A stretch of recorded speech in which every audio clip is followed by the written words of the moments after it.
कि ऐसे बहुत सारे सवाल आएंगे जहाँ आपको दो ऑप्शंस गलत है इतना पता है, लेकिन इस दो में से कौन सा चुनना वो पता नहीं है। उस वक्त आपको थोड़ा रिस्क लेना पड़ेगा, आपको टिक करना पड़ेगा, क्योंकि आपका नंबर ऑफ अटेम्प्ट ज़्यादा होगा तो ही आपके मार्क्स अच्छे आएंगे।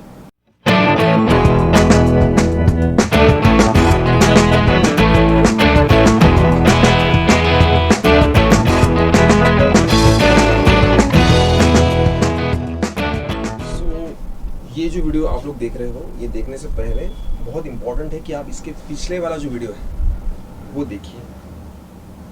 वो वीडियो बहुत ज़्यादा इसेंशियल है। इस वीडियो में हम लोग सिर्फ फैक्चुअल बात करेंगे कि एक्चुअली कैसे करना है। और ये वीडियो भी बहुत इंपॉर्टेंट है, लेकिन ये तभी इंपॉर्टेंट है जब मैंने पहला वीडियो देख रखा है, जब मुझे पता है कि ओके फर्स्ट वीडियो में जो है हमने बात कर ली है, मैं समझ चुका हूँ कि टाइम फैक्टर क्या है, सिलेबस वाला फैक्टर क्या है, मैं कहाँ आता हूँ इस सब में। ये एक बार मैं समझ गया, इसके बारे में बैठ के मैंने थोड़ा सोचा और अब मैं रेडी हूँ और मुझे एग्जैक्ट एग्जीक्यूशन करना है। और जिनको अभी वो करना है उनके लिए फिर ये वीडियो है। विदाउट वेस्टिंग टाइम डायरेक्टली बात करेंगे कि कैसे मैंने सोच रखा है कि आपको मैं बताऊँ, जो कि फिर एक बार आगे जाने से पहले स्टार्टिंग में आपको बता दूँ कि सबके लिए एग्जैक्ट कट टू कट वैसे लागू नहीं होगा, लेकिन एक कॉमन ग्राउंड ढूंढने की कोशिश की है। ये तो हमने डिसाइड कर लिया था कि भाई 8 घंटा जो है वो आपको रोज पेपर 1 के लिए देना ही है, तो ही you can think of cracking the exam. तो कैसे वो देना है उसके बारे में बात करते हैं, ठीक है। ये 4 मंथ जो है, जैसे कि मैंने बोला कि इसमें कुछ मजा नहीं है बोलने में, तो 120 डेज है ना, 120 डेज हर दिन 8 घंटा, तो मेरे पास टोटल नंबर ऑफ आवर्स जो है वो 960। अब 960 आवर्स देख के लगता है कि अरे बड़ा लंबा और बड़ा मजबूत मतलब टाइम पीरियड मेरे पास है। ऐसा बिल्कुल नहीं है। आप जब डिवाइड करेंगे इसको तो आपको पता चलेगा कि ऐसा नहीं है, ठीक है। अब देखिए, मैंने अभी इसको एक अप्रोक्स हिसाब से डिसाइड किया है। अब आपको लगेगा सर आपने सबके सामने 100 लिख दिया है, तो this is not calculated. It is not, I am telling you, because it's very subjective to calculate number of hours per subject because it differs per student। क्योंकि हिस्ट्री शायद मुझे उसमें रुचि है, इंटरेस्ट है, तो मैं जल्दी खत्म करूंगा, मेरी समझने की क्षमता अच्छी है तो मैं जल्दी खत्म करूंगा, है ना। पॉलिटी पढ़ने वक्त एनालिटिकल कैपेबिलिटीज आपकी जज होती है, हिस्ट्री पढ़ते वक्त मेमोरी या आपका कितना, क्योंकि सिलेबस बड़ा है ना। ज्योग्राफी का अपना अलग फंडा है, तो हर सब्जेक्ट के लिए चीज़ें अलग है, लेकिन अप्रॉक्स हर सब्जेक्ट का एग्जाम में वेटेज और ओवरऑल अब तक का मेरा जो अनुभव है उसके हिसाब से ये है कि ऑलमोस्ट सिमिलर टाइम लगता है आपको। किसी को अगर कम ज़्यादा लगता है तो वो, जैसे कि मैंने बोला कि ये कॉमन ग्राउंड है, लेकिन there are lot of change. हो सकता है कि आपका पॉलिटी शायद 120 दिन ले, लेकिन आपका हिस्ट्री 90 दिन में ही खत्म हो जाए, तो ऐसा हो सकता है, 90 घंटे में, सॉरी। तो this is an approx understanding. लेकिन ये क्यों? ताकि आपको एक ये ना हो कि आपने पकड़ लो बहुत कम अज्यूम करके चल रहे हो कि 40 घंटे में खत्म करना है, या फिर ऐसा ना हो कि आप सोच रहे हो कि अच्छा मैं पूरा 1 महीना हिस्ट्री करूंगा, तो 30 दिन मतलब 8 into 3 like 240 hours for history. ऐसा भी नहीं होना चाहिए ना कि आप एकदम ही एक्स्ट्रा दे रहे हो। पकड़ लो ये 100 का 110 हो गया, 120 हो गया, तो भी इट इज फाइन, लेकिन we need to decide one line where जिसके अराउंड मुझे उसको खत्म करना है। तो उसके लिए ये चीज़ है, इसमें कुछ ज़्यादा मतलब समझने ऐसी बात नहीं है, सिंपल है। हिस्ट्री है फॉर एग्जांपल 100 आवर्स, ज्योग्राफी है 100 आवर्स, पॉलिटी है 100 आवर्स, साइंस है 100 आवर्स, ठीक है। अभी आपको इसका थोड़ा हिसाब भी रखना पड़ेगा, इसके लिए आपको डायरी भी बनानी पड़ेगी, और डायरी बनाना वैसे भी इसेंशियल है because it helps you to you know understand कि मेरा क्या क्या हुआ है, और रिवीजन करने में भी आसान होती है। अगर आपको रिवीजन साइकिल फॉलो करना है, रोज आपने जो यस्टरडे पढ़ा है उसको रिवाइज करना है, तो आपको लिख के रखना ही पड़ेगा कि कल मैंने क्या पढ़ा। फिर आप दूसरे दिन रिवाइज करोगे, आप बोलोगे कि नहीं सर मुझे तो याद रहेगा, लेकिन जो आज पढ़ा है उसको 7 दिन बाद एग्जैक्टली रिवाइज भी करना है। मतलब कल तो करना ही है, 7 दिन बाद, फिर 1 महीना बाद एग्जैक्टली उस दिन का करना है। तो जो 7 अप्रैल को पढ़ा है वो 8 अप्रैल को, 14 अप्रैल को और 7 मई को भी रिवाइज करना है, तो वो लिख के रखना ही पड़ेगा। और फिर नंबर ऑफ आवर्स भी आपको पता चलेंगे, कल मैंने 3 घंटा हिस्ट्री किया है। अब वैसे देखा जाए तो आवर्स के हिसाब से सब्जेक्ट की पढ़ाई करना it is not the best strategy. Subject है उसको खत्म करूंगा मैं, लेकिन हमारे पास उतना स्पेस नहीं है ना, हमारे पास उतना टाइम नहीं है कि हम आराम से मतलब एकदम क्रिटिकल वे में उसको खत्म करें, कि जब तक मेरा पूरी तरह से उस टॉपिक उसके अंडरस्टैंडिंग से मन नहीं भर जाता तब तक मैं उसको नहीं छोड़ूंगा। ऐसा करने का हमारे पास टाइम नहीं है, इसलिए टाइम के फैक्टर से हम लोग बात कर रहे हैं। तो 100 घंटा ये, 100 घंटा ये, 100 घंटा ये, 100 घंटा ये। मैथ्स जो है अगेन इट डिपेंड्स, उसके नंबर ऑफ क्वेश्चंस कंपैरेटिवली कम है और वो जल्दी मैनेज हो जाता है अगर आप बहुत सारी प्रैक्टिस करेंगे। तो उसमें रिपीटेशन है, तो उसके लिए ज़्यादा सोचने की जरूरत नहीं, इसलिए मैंने लमसम उसको 50 घंटा दिया है। इकोनॉमी के क्वेश्चंस और इकोनॉमी का सिलेबस कंपैरेटिवली अभी कम है, तो उस हिसाब से मैंने 50 दिए, लेकिन आप शायद और 10-20 घंटा उसमें अगर ज़्यादा आपको लग गए तो भी कोई बहुत बड़ा इशू नहीं है। करंट अफेयर्स के लिए लेकिन आपको 100 घंटा लगेगा, शायद उससे ज़्यादा भी लग सकता है, क्योंकि करंट अफेयर्स जो है 6-7 महीने के मैगजीन्स मंथली जो हमको पढ़ना है, और करंट अफेयर्स हमको इसलिए भी बहुत अच्छे से करना है क्योंकि वो सारा हमको पेपर 2 में काम आने वाला है। इनफैक्ट ये सारा सिलेबस हमको पेपर 2 में काम आएगा एक्सेप्ट मैथ्स, सब कुछ एंड प्योर साइंस जो है वो छोड़ देंगे। तो history, geography, polity, economy, current affairs तो खैर मैंने बोल दिया काम आएगा, लेकिन जो स्टैटिक पार्ट है वो भी हमारे काम आ सकता है, ठीक है। तो ऐसा कुछ नहीं है, मतलब अगर पकड़ लो हिस्ट्री है, अगर आप कुछ लिख रहे हो और आपको फिर पुराना कुछ इवोल्यूशन कैसे हुआ उस चीज़ का ऐसे लिखना है, तो आपको हिस्ट्री में जो दिया है स्टैटिक पार्ट में वो भी काम आने वाला है। पॉलिटी का कोई आर्टिकल आपको लिखना है, जजमेंट है या कुछ एक्ट है, तो डेफिनेटली पॉलिटी वाला भी आपको पोर्शन काम आने वाला है। इसलिए सोचना छोड़ दो कि ये सिर्फ पेपर 1 का एंगल है।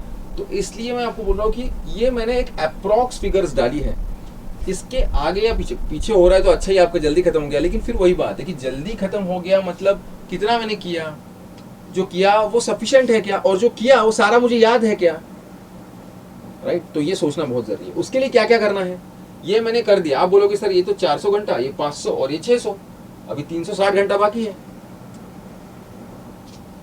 मैं तो बहुत इंटेलिजेंट हूं, है ना, जल्दी खत्म हो गया। ऐसा नहीं है भाई, इसमें एक बहुत इंपॉर्टेंट एस्पेक्ट को हमने हाथ ही लगाया है और वो है रिवीजन, और उसके लिए उतना टाइम लगने वाला है। तो ये जो 360 घंटे बचा है वो रिवीजन के लिए है। 360 घंटे में हमको क्या करना है, रिवीजन करना है। आप बोलोगे सर इतना टाइम रिवीजन के लिए, इससे ज़्यादा होगा तो भी सही है, क्योंकि जो मैंने आज पढ़ा है वो मुझे 4 महीने बाद कैसे और क्यों याद रहेगा, अगर उसको मैं बार बार रिवाइज नहीं करूँगा तो। शायद कोई चीज़ रैंडमली याद रह भी जाए, but can we risk it? We have to remember almost everything that we have red.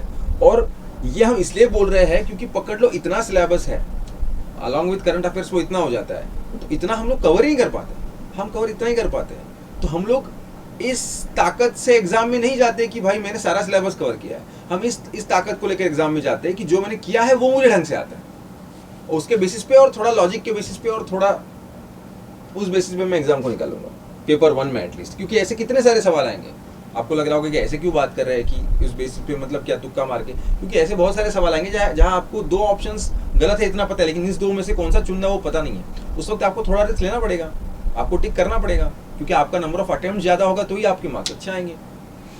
तो मतलब 600 घंटा पढ़ने के बाद 360 घंटा जो है बचा हुआ वो revision is very very very important. अब आप बोलोगे लेकिन सर वो मतलब ऐसा करना है क्या फिर कि 600 घंटा पहले पढ़ लिया उसके बाद 360 घंटा रिवीजन? नहीं, मैंने अभी स्टार्टिंग में बोला कि it should be a continuous process. तो रोज मुझे रिवीजन करना है, रोज मुझे रिवीजन करना है। तो रोज इनिशियल फेज में शायद आपका सिलेबस जब स्टार्टिंग में होगा तो आपका इतना टाइम शायद आपको नहीं लगेगा 2 घंटा रिवाइज करने के लिए, लेकिन जैसे जैसे आपका 8 दिन के बाद ही आपको 2 घंटा रिवीजन को देना ही पड़ेगा। तो इनिशियल फेज में जो अब ये तो हो गया ओवरऑल मैंने बताया। अब डेली उसको कैसे डिवाइड करना है, तो डेली में 8 घंटा पढ़ रहा हूँ, ये हमारी बात हो चुकी है। उसमें से रोज 2 घंटा रिवीजन के लिए और 6 घंटा कुछ नया करने के लिए, रोज 2 घंटा रिवीजन के लिए 6 घंटा नया करने के लिए। बाद में आपका ऐसा होगा कि रिवीजन का टाइम थोड़ा बढ़ भी सकता है, 3 घंटे तक जा सकता है, क्योंकि आपका बहुत सारा सिलेबस पढ़ के हो गया। या हो सकता है कि किसी दिन आपका रिवीजन जल्दी खत्म हो जाए और किसी दिन आपका रिवीजन थोड़ा 3 घंटा भी ले ले, लेकिन वो देना है।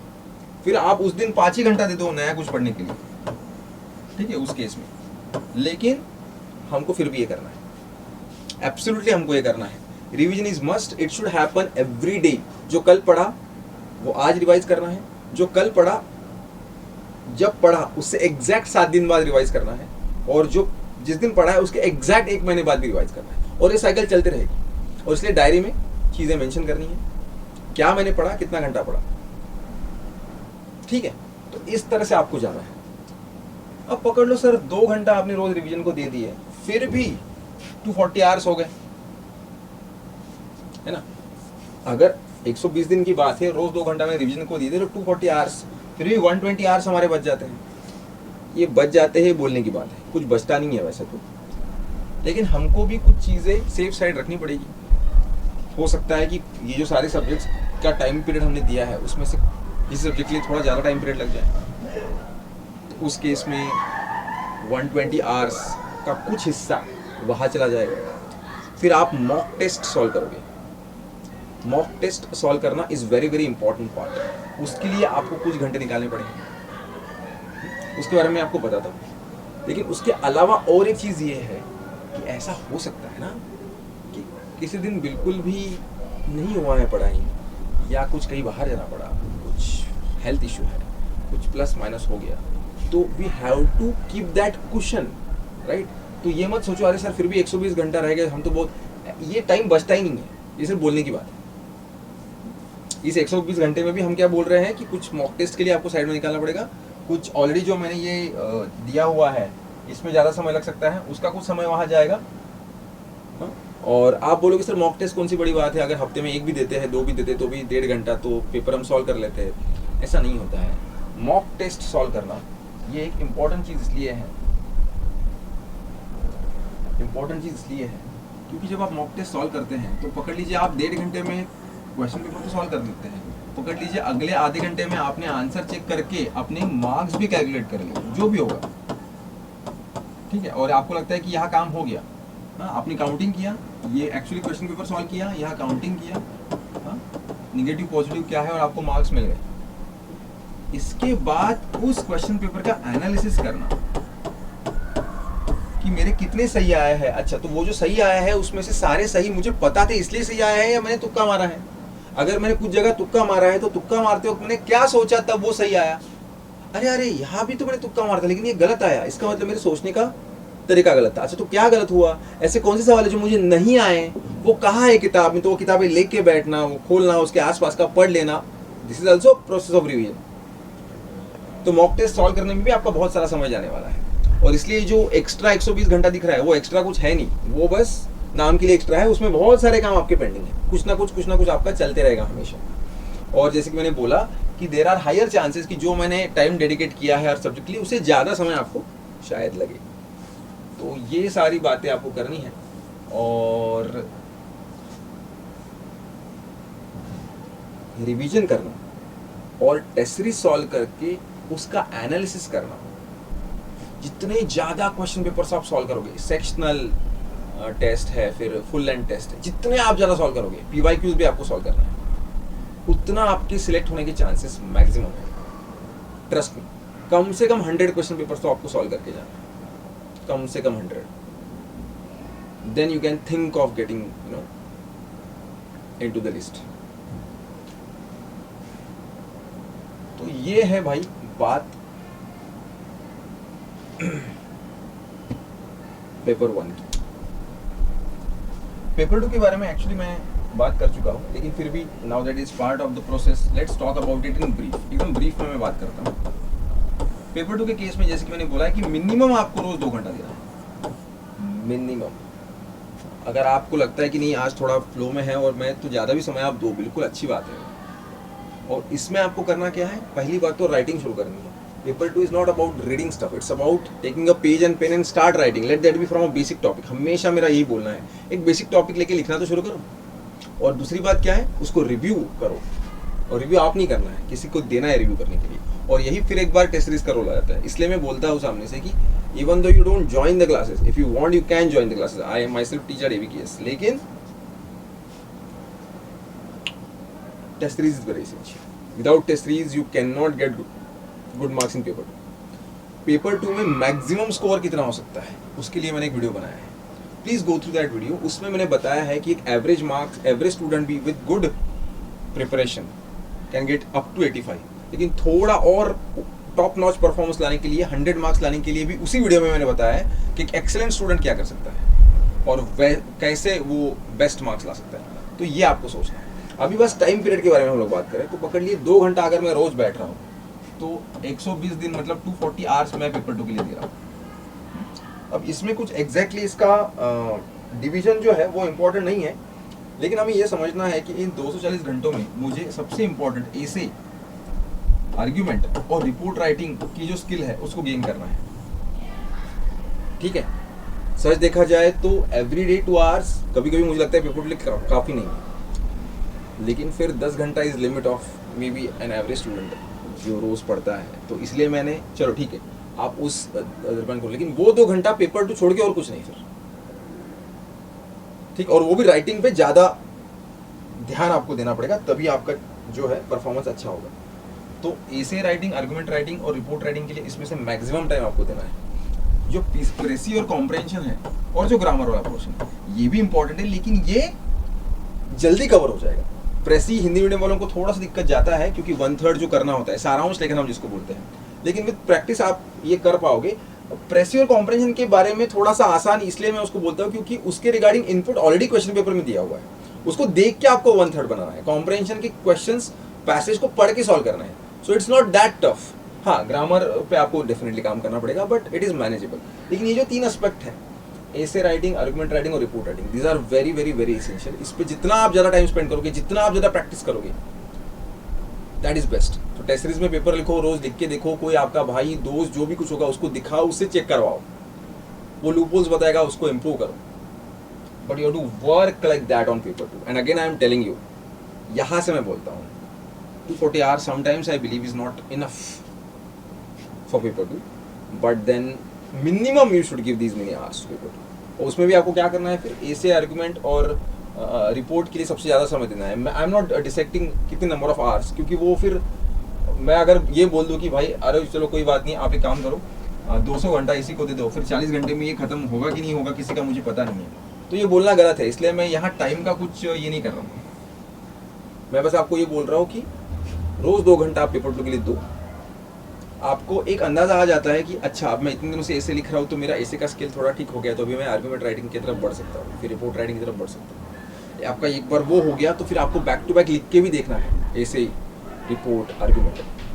आपके पास जो एक्स्ट्रा समय है ना वो यहाँ इस्तेमाल करो पेपर उनके का, है ना, तो आपके पास समय बचने ही नहीं वाला है। और ये सब जो मैं बोल रहा हूँ 10 घंटा रोज का, इसमें आपको ये भी बोल रहा हूँ कि जैसे जैसे आपका एग्जाम करीब आता है तो जून जुलाई में आपको थोड़ा 10 का 11, 11 का 12 भी करना पड़ेगा, तब जाके चीज़ें होंगी। तो ये जो मैं बोल रहा हूँ कि 240 आवर्स काफ़ी नहीं है, तो वहाँ आप उसको इस्तेमाल करना है ना, that will be your target, right. तब जाके आपका पेपर 2 सही से काम करेगा, क्योंकि तब आपका समय स्किल आपने ऑलरेडी गेन कर लिया होगा। मैंने कैसे ऐसे आर्गुमेंट और रिपोर्ट राइटिंग सीखना है, आर्गुमेंट राइटिंग और ऐसे राइटिंग के रिगार्डिंग सेपरेट वीडियोस मैंने बनाए हैं, एबीकेएस के चैनल पे अवेलेबल है, please go through that. Understanding ऐसे पार्ट 1 एंड पार्ट 2 ऐसे 2 वीडियोस है, फिर आर्गुमेंट राइटिंग के रिगार्डिंग वीडियोस है, ठीक है।